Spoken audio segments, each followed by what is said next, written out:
Dobrý deň, milé rybky, aj vás vítam na predpovedi na mesiac máj 2025.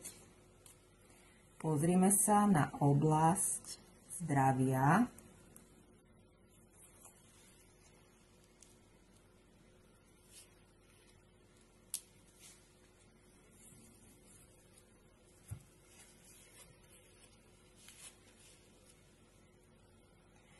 Mladé rybky, to znamená deti rybky, budú mať prevenené trošku zdravie. Bude tam viac chorôb, ktoré sa ale vyliečia.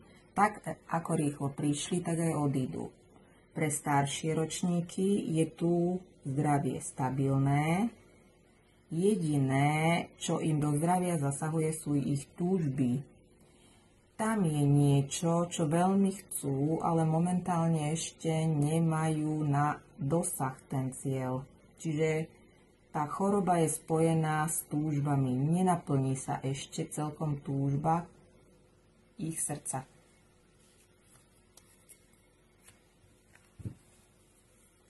Pozrime sa na oblasť práce a kariéry. Máj 2025.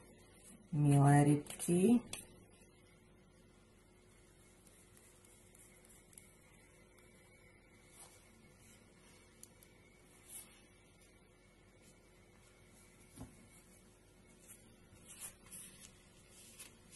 práci to budete mať veľmi pekné, je tu veľa dobrých správ, je tu nejaký list, ktorý vám zabezpečí úspech, veľa Božej ochrany.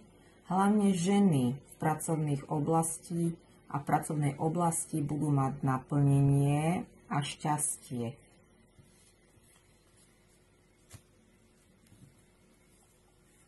Pozrieme sa na poslednú oblasť. Láska a vzťahy v mesiaci máj, milé rybky.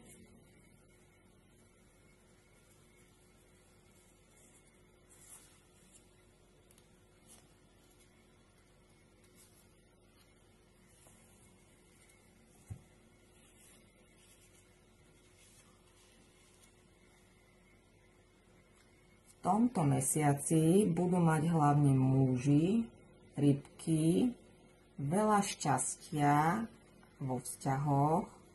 Je tu Božia ochrana nad nečakanými vecami, ktoré sa vo vzťahoch, či sú to láske vzťahy, to znamená manželské, partnerské, kamarátske, alebo pracovné vzťahy, sa zmení nečakane. Tie vzťahy sa posunú dopredu.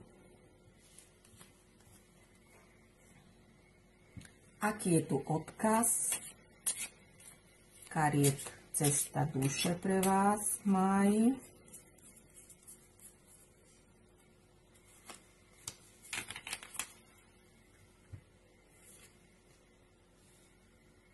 Máte tu egyptského orla, milé rybky. To znamená, máte rozprestreť krídla, tak ako to vidíte tu na tomto obrázku.